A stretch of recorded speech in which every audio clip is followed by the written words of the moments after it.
Earth, the third planet from the sun. For uncounted thousands of years, men looked to the sky and wondered if they were alone. Finally, there were machines that could travel into space.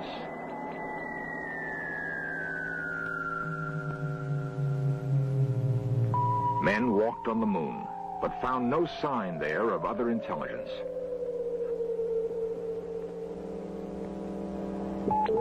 But there are 8 other planets moving around the same sun that kindled life on Earth. Could it have happened only on our planet? A spark that could evolve into intelligence? The winter of 1976 would see another great step in search of life on other worlds. The planet nearest Earth glows redly in the night sky. What common heritage might these two worlds have?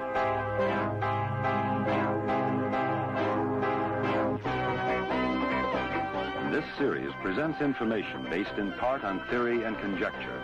The producer's purpose is to suggest some possible explanations, but not necessarily the only ones, to the mysteries we will examine.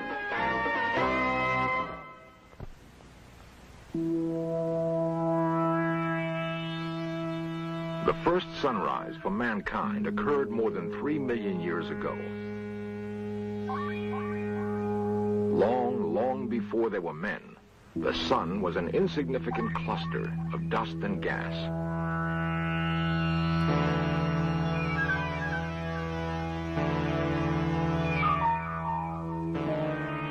It wasn't long in the scheme of things before the gas and dust began to boil.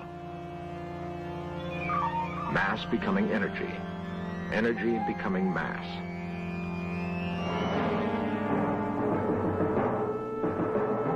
Other forces were at work as pressures built, and the infant sun was at war with itself.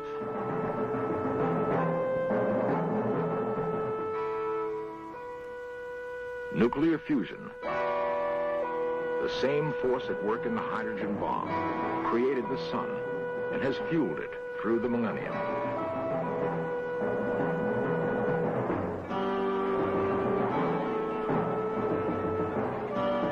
In the convulsion of birth, great mass and enormous energy must have been thrown off into space. The planets were the cinders left by this cosmic holocaust. The same process was at work throughout the universe. Uncounted stars, uncounted planets, uncounted possibilities for life. Probes have been sent into space, and new mathematics invented to help understand the dynamics of the universe. Most of what is known about space has been learned only in the latter half of this century. It would be arrogant to suppose, therefore, that we've done more than begin to ask the right questions. Of course, there's never been a shortage of answers. Before men had space probes and computers, they had imaginations. Georges Méliès was a pioneering filmmaker. In the first quarter of the century that would see men actually walk on the moon, he created a vision of what that event might be like.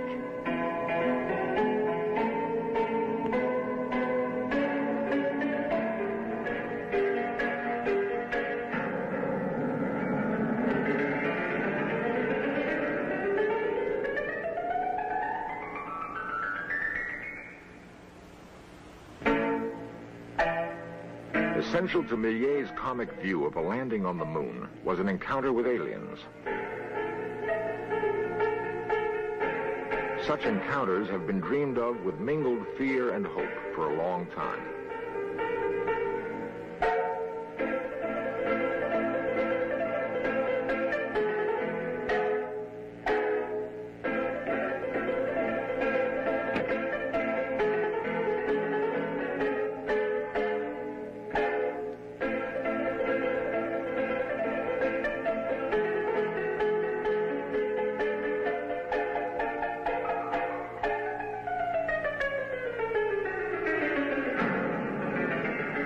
Ironically, Méliès' view of the return to Earth was not unlike a modern Apollo splashdown and recovery. Percival Lowell was one of many who contemplated the possibilities of life on other worlds. He was not a filmmaker, but a man of science. Lowell's passion was something he saw on the face of Mars. Lowell came to Flagstaff, Arizona in 1894 to build an observatory. He hoped that the clear desert air would afford him a better look at Mars than any astronomer before him had been able to achieve. The 24-inch refracting telescope Lowell installed on the site was the most advanced of the day. When all was ready, Lowell trained his eye on Mars. The conclusions he reached about what he saw made him one of the most controversial scientists of the age. Arizona newspaperman George Hoyt has written a definitive biography of Percival Lowell. His research focused on Lowell's fascination with Mars and with the remarkable conclusions he made after long study. Percival Lowell thought that there was intelligent life of some form on Mars. He deduced this logically from the existence of what he thought were canals on Mars, lines that he could see in a telescope. They were highly geometrical, and he couldn't explain them in any other way except to assume that some intelligent beings had constructed these lines. Lowell's observatory is still in use today. Its creator died in 1916, having fired the imaginations of many and tasted the ridicule of others. Later research indicates that Lowell's canals were illusions, but the remarkable events of 1976 have proven the astronomer right on many of his other observations. He thought that Mars was in what he called the terrestrial stage of planetary evolution, and that was the stage after the one that the Earth was in, which was the terraqueous stage. In short, the Earth had oceans. Mars, he thought, had already lost its oceans, but it did have oceans at one time. Mars was drying up. Mars was desiccating, and he coined the word desertism for what was happening to Mars, and he thought that it was also just beginning to appear on Earth. Lowell's observation about Earth's changing climate was profound. The forces at work in the solar system have a rhythm and a reason beyond the grasp of most men. Changes that are imperceptible from man's tiny window on the universe can have profound consequences. Lowell believed that some small shift in the orbit of Mars or some fluctuation in the sun's rays had gradually deprived Mars of life-giving water. He saw indications that the same processes were at work on Earth. Could it be that some Martian scientist was able to warn his people in time?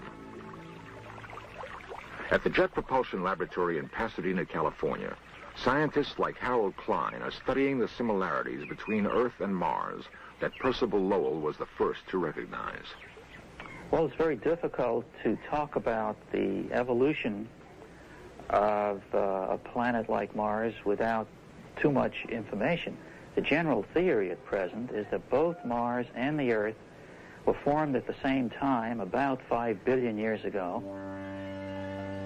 One would then postulate that at the beginning, when the solar system was created, Mars had a much denser atmosphere than it has now, and that in many ways it was much more similar to the Earth, and perhaps, therefore, was conducive to the origin of life on that planet, as we believe was the case on this planet.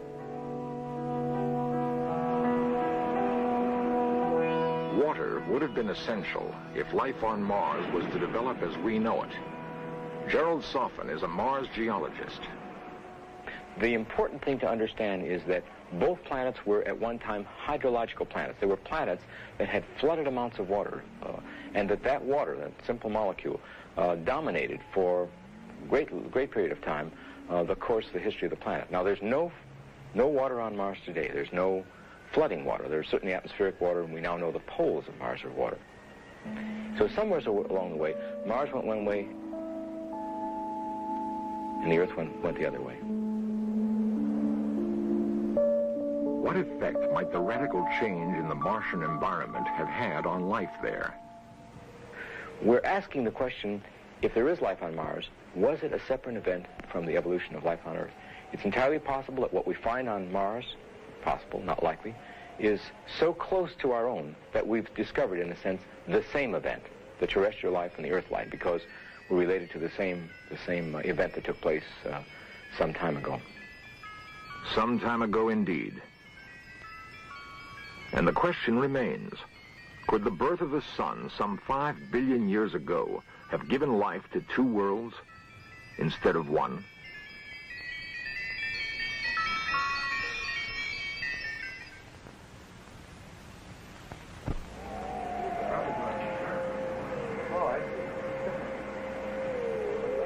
Mission Control, the Jet Propulsion Laboratory in the foothills above Pasadena, California. It is from here that an ambitious undertaking in space will be directed. The target is Mars, 212 million miles from Earth. Men have walked on the moon, but this journey to Mars will take 11 months. Too long for man now, but not for his machines. Copy, thank you. Constantine orders in for 215602. Copy, thank you. A Titan Centaur lifts off from Cape Kennedy. It is August 20th, 1975. In the nose cone is a machine of ingenious artifice. It is called Viking. Men have learned to extend their intelligence beyond the confines of their fragile bodies, into icy space and onto unknown worlds. The machine will go where men cannot, for the present, go. It will obey the commands of the scientists in Pasadena, sitting at their computers, 35 miles from the surfing beach at Malibu.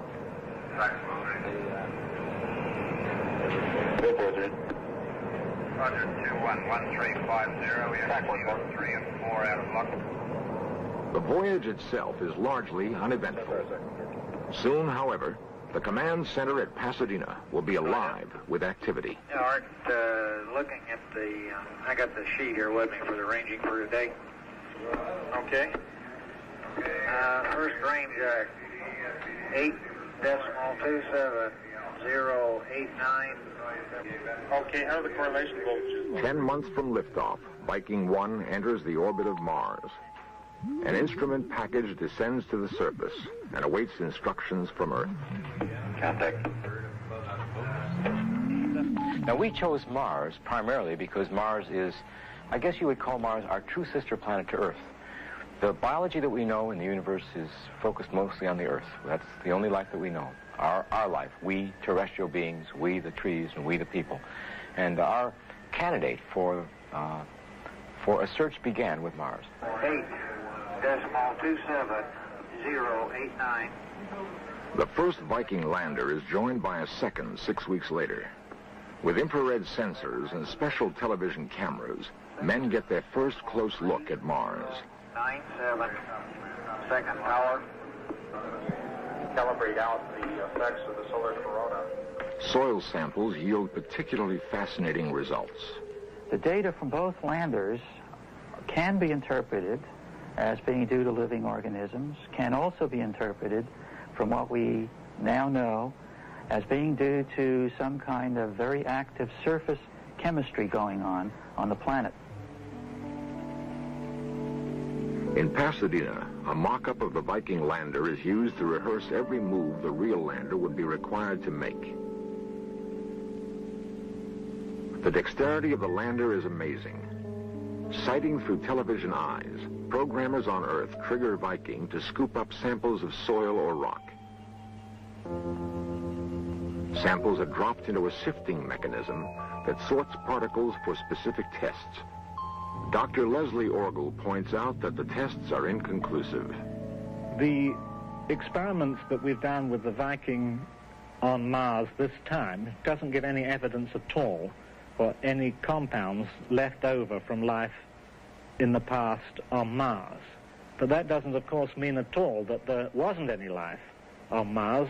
There may have been compounds there, and they may have been destroyed. Well, if you want to postulate a technological civilization on Mars,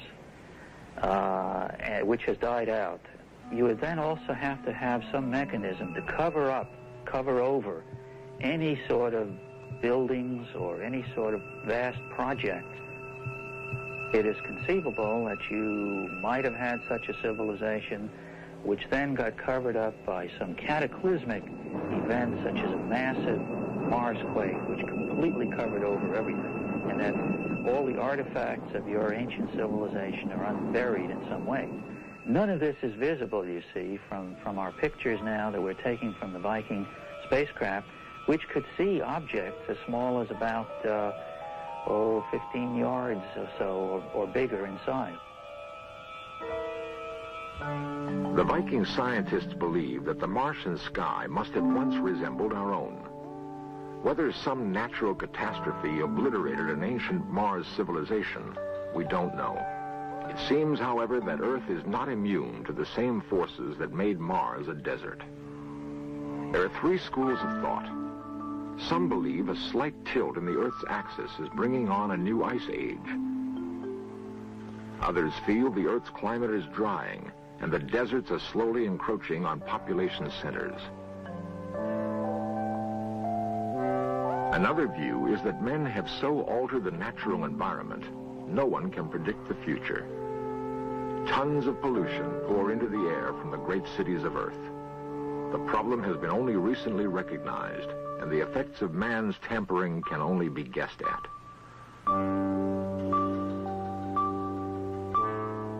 Men have done worse things than pour smoke into the sky.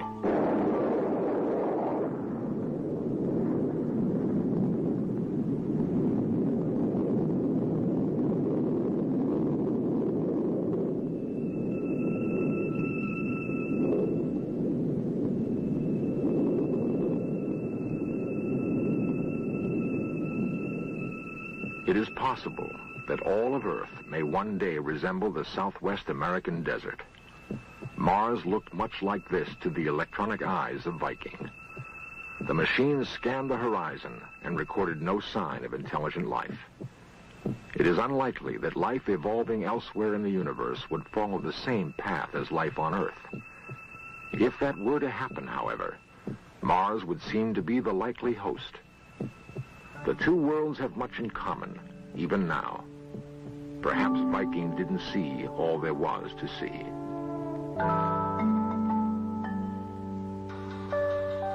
Beyond that, could men recognize the works of a civilization radically different from his own?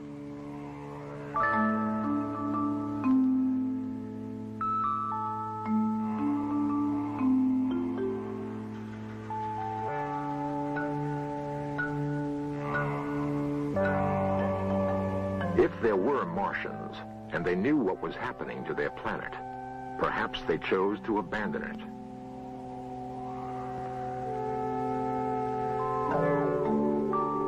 On Earth, men have developed the technology to create orbiting habitats. Theoretically, these artificial worlds could be built on an immense scale in weightless space.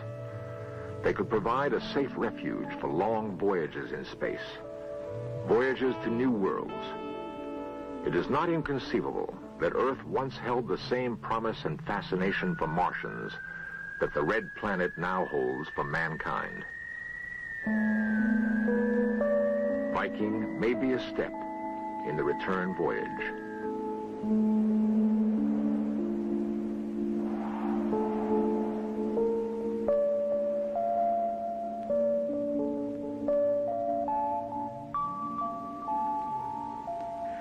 This is the beginning. This is really truly the beginning. Regardless of what happens next year or even a decade from now, we have started what will become an adventure of mankind in searching for not only the lowly forms of life, but eventually, I think, to search for intelligent life. This is one of the milestones in the course of human destiny to find cousins. It is the inevitable path of man's destiny that he will explore the heavens. We're only now talking about the timetable. We'll adapt the environment to ourselves. We will change the atmosphere. We'll do what is called planetary engineering. It doesn't exist yet, but it will someday. For example, with all that water at the pole of Mars, there's no point in leaving it frozen there. We might as well melt it and form an ocean. And that's not so fantastic. It's possible to dream about things like that. It is also possible to dream that should we reshape the Martian landscape, we would be settling an old account. Perhaps they did as much for us once. If we, on the other hand, are unique in the universe, the time is approaching when we can spread our kind to the stars.